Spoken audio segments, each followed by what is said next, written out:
Au sud-ouest de Madagascar, les côtes de l'océan Indien abritent un peuple de nomades des mers, les Vèzes. Une légende Vèze raconte qu'un piroguier fut entraîné au fond des abysses par une bête monstrueuse. Alors qu'il se croyait perdu, une mystérieuse créature, le requin-guitare, surgit devant lui et lui parla ainsi. « N'aie pas peur, nous sommes tous deux fils de la mer, je ne te ferai aucun mal. Dis seulement à tes frères qu'ils peuvent nous pêcher, mais pas nous exterminer. » Et il ramena l'homme à terre.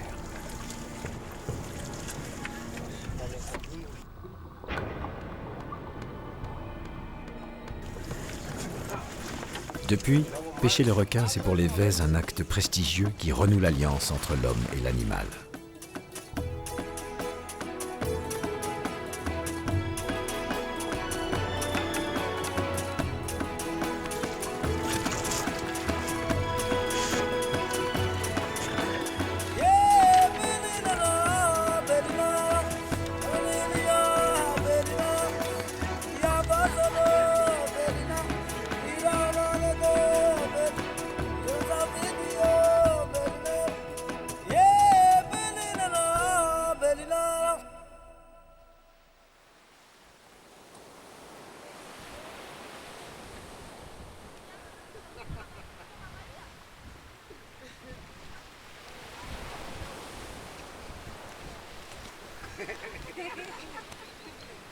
Cette côte sauvage, couverte d'immenses dunes blanches, est le pays des Vèzes.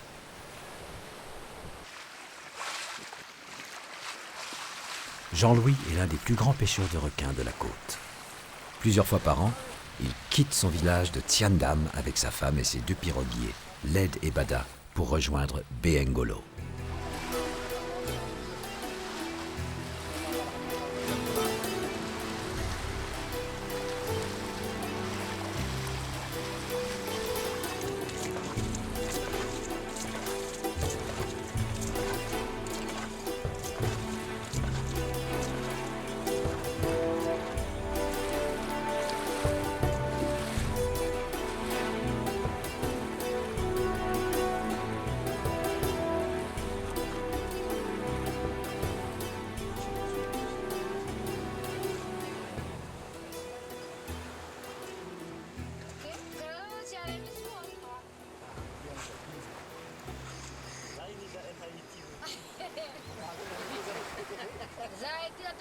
Après 2 jours de pirogue, les hommes arrivent à Béengolo.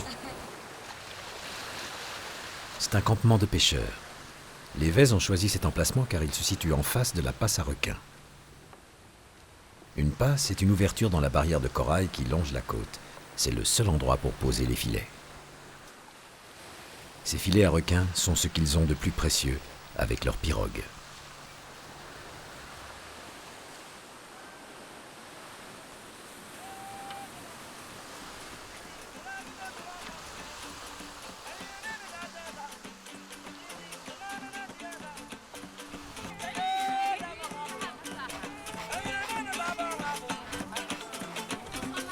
Ce campement regroupe plusieurs familles de pêcheurs des villages alentours. Les cases d'une même famille forment un arc de cercle au centre duquel les femmes préparent le repas.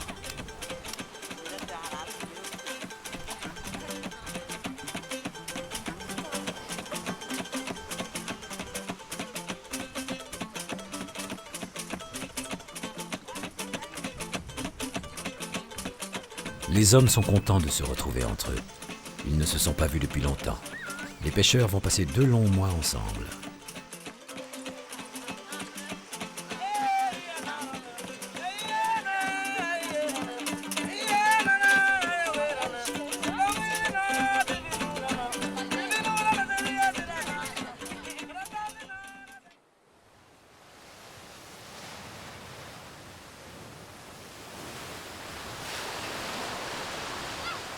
Au petit matin, Jean-Louis, Led et Bada s'apprêtent à partir relever le filet à requins qu'ils ont posé la veille.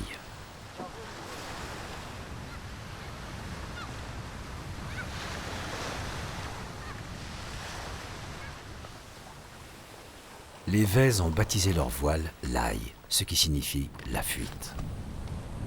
Au siècle passé, mettre les voiles a souvent permis aux Vèzes de préserver leur liberté. échappé aux tribus du centre de la Grande Île qui envahissaient les côtes pour capturer les Vèzes et en faire des esclaves.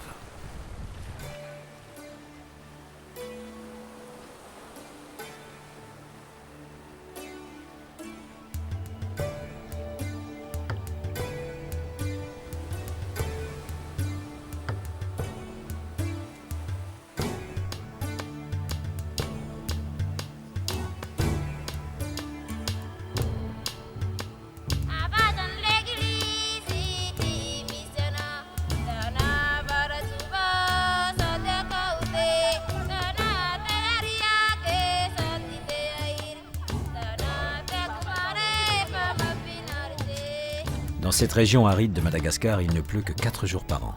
L'eau est précieuse et pendant que les hommes pêchent, les femmes marchent chaque jour 1 heure dans les dunes pour atteindre le point d'eau. Un puits de 3 mètres de profondeur d'où elles puisent une eau légèrement salée.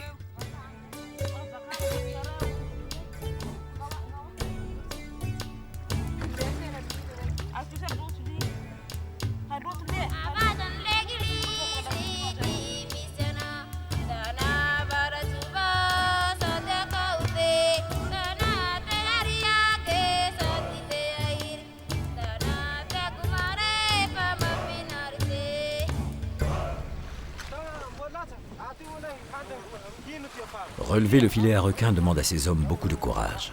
Ils doivent affronter les rouleaux de la passe, là où des creux de 2 à 3 mètres peuvent à tout moment faire couler la pirogue.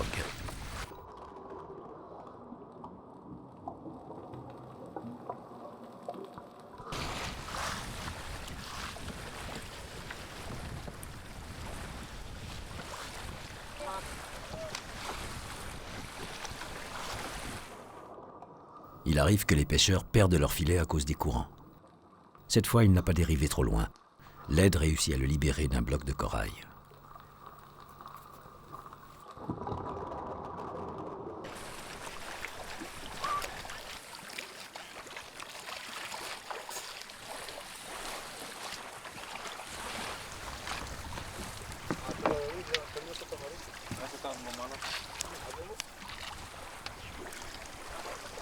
Le filet est vide, mais ces hommes ne s'avouent jamais vaincus.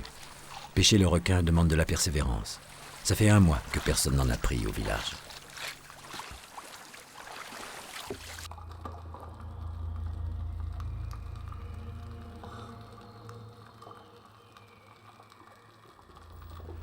Pas question pour les pêcheurs de perdre du temps. Ils vont tout de suite reposer leur filet plus loin, dans la passe.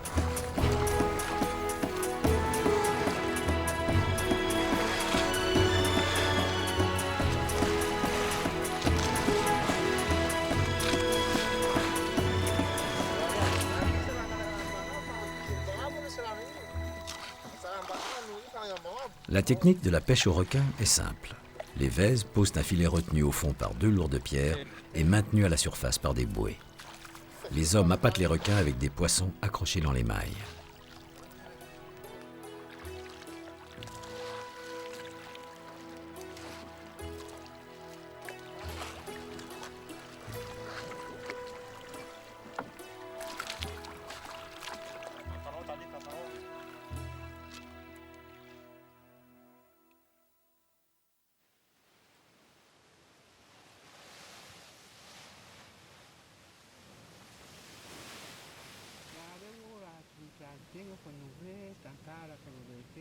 Un peu en dehors du campement vit Diliémo, un vieux sage, gardien du savoir du peuple Vèze.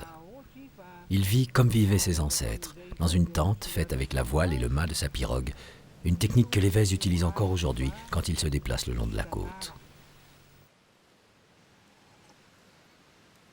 Jean-Louis est venu demander conseil à Diliémo.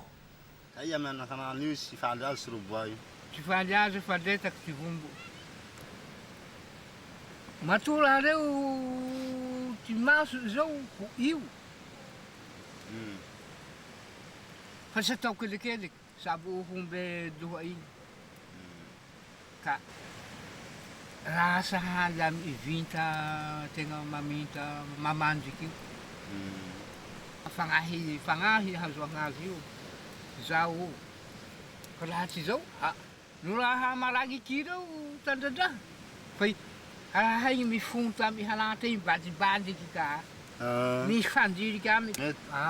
Zao. Mila mahazo ty fotoa baka roa zay vao mahay mitandiry fianakanana. Eka. Fa tsy tasy taloha roy. Lasy agnabony tiky, i tegna agnabony toa i maiky ty vata i. Androaragna raha toa io, vomboka akio taloha tsy niletaky. Mananiky zao letaky.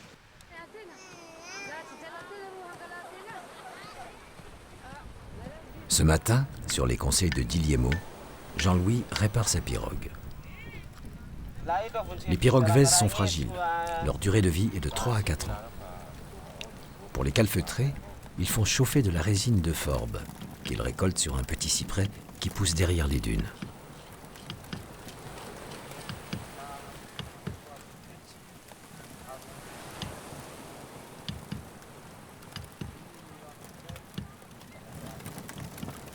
Les pirogues sont sculptées dans le tronc d'un arbre très tendre, le farafatse, qui ne pousse qu'à Madagascar. Comme elles se gorgent rapidement d'eau, les pêcheurs doivent les tirer chaque soir sur la plage pour les faire sécher.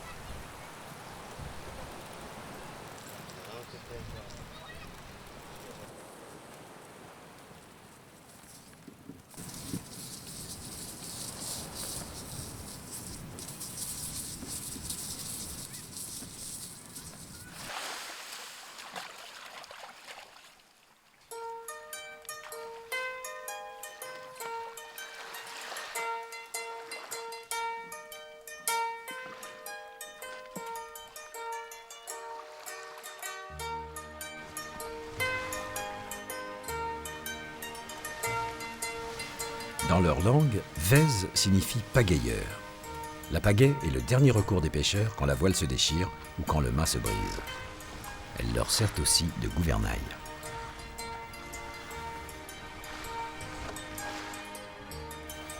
D'ailleurs, les pêcheurs se déplacent essentiellement à la rame dans le lagon. Leur quotidien, c'est la pêche sur le platier, à 1 kilomètre des côtes, en eau peu profonde, pour nourrir la famille et prendre les poissons qui serviront d'appât pour la pêche aux requins.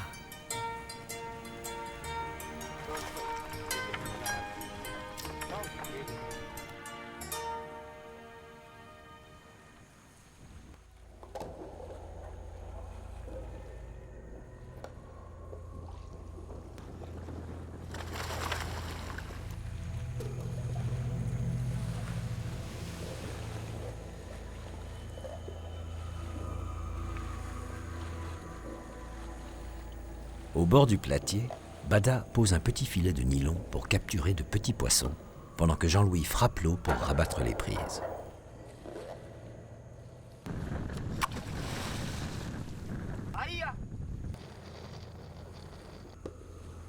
Puis, Led et Bada vont piquer les poissons où ils se cachent, dans les trous de la barrière de corail. Les hommes ont un œil exercé. Ils voient les poissons là où l'on ne distingue rien.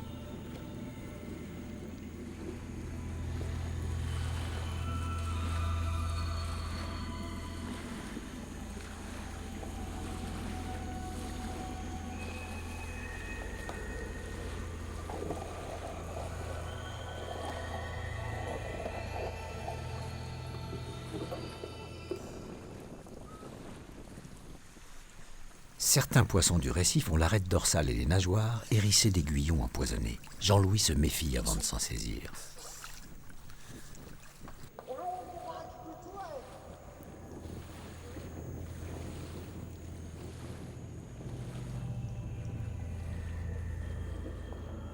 Autrefois, les Vez n'avaient pas besoin d'aller de l'autre côté de la barrière de corail. Le platier leur suffisait.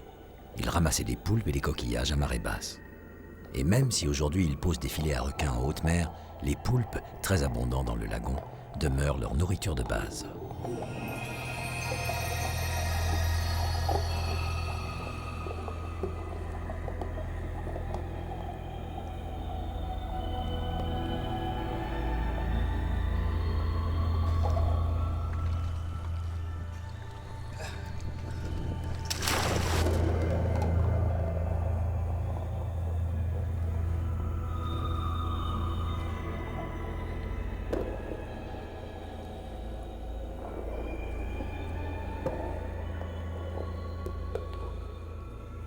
Même si les Vèzes ont intégré le filet, un héritage de la colonisation, leur technique de pêche traditionnelle, la lance, reste la plus efficace.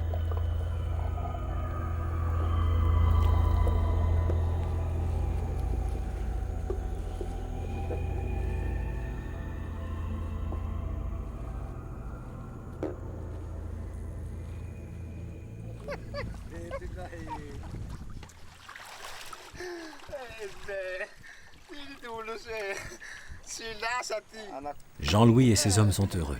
Si le filet à requin demeure désespérément vide, le platier, lui, ne les a pas trahis. Ils ont pêché assez de poissons pour nourrir leur famille.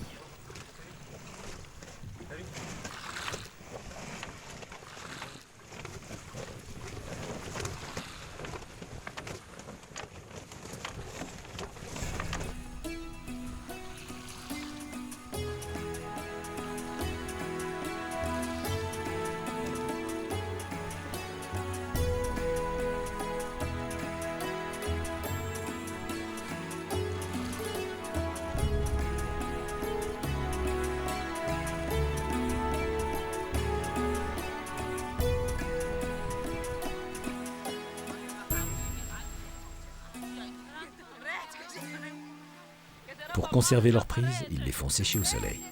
Pour les cuisiner, les femmes n'auront qu'à les plonger dans l'eau et les réhydrater.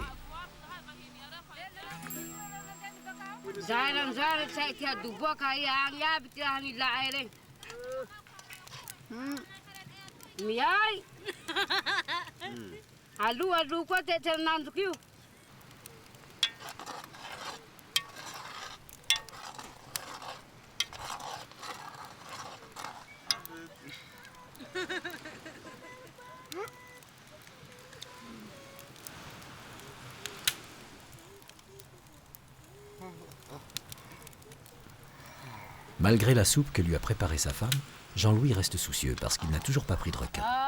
Les paroles du vieux sage d'Iliémo ne l'ont pas complètement rassuré.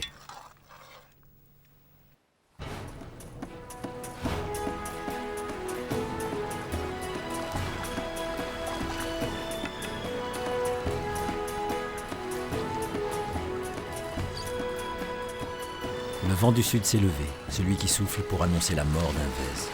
Il faut faire vite, bientôt la mer sera impraticable. Il ne leur reste que quelques heures pour aller relever les filets dans la basse.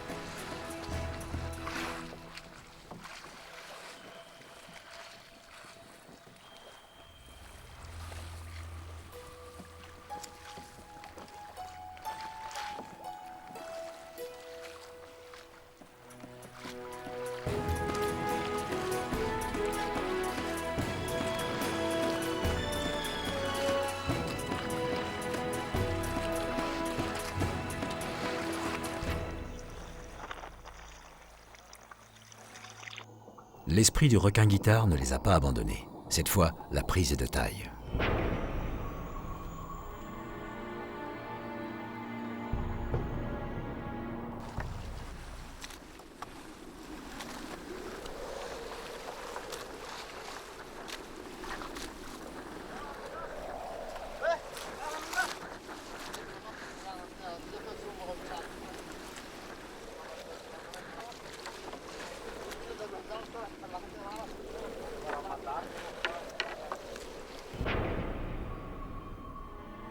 Le requin s'est battu toute la nuit. Il est complètement emmêlé dans le filet.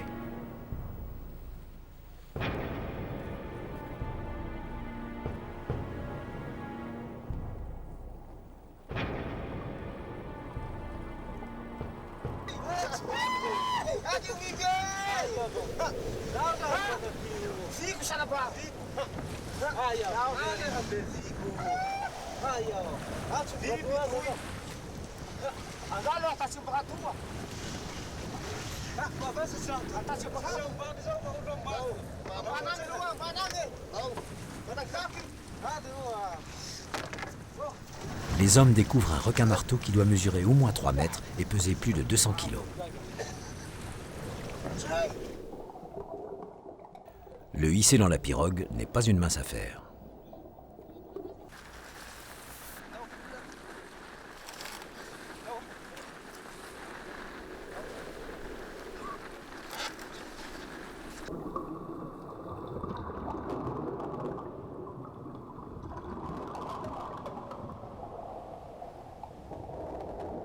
Lorsque les pêcheurs sortent un requin de l'eau, il est déjà mort, asphyxié, car les requins doivent se déplacer pour oxygéner leurs branchies.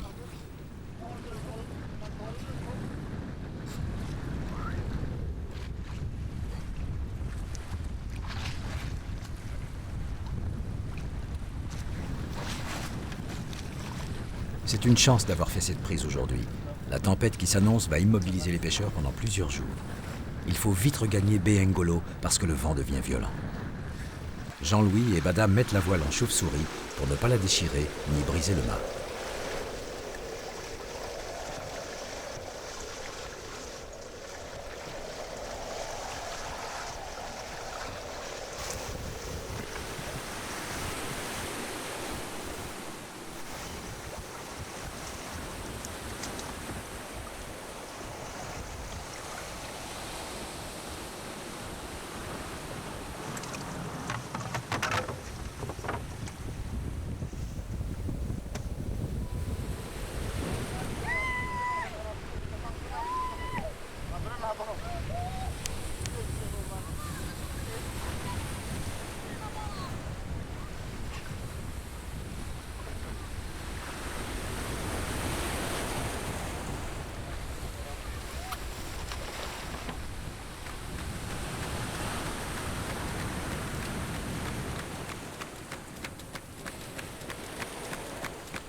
Au village, c'est un événement.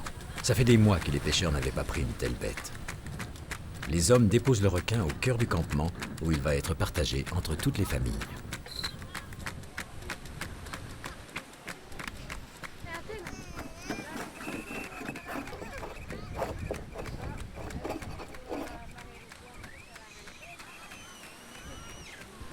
Toutes les parties du corps sont consommées et ce qui n'est pas mangé tout de suite sera salé pour être conservé.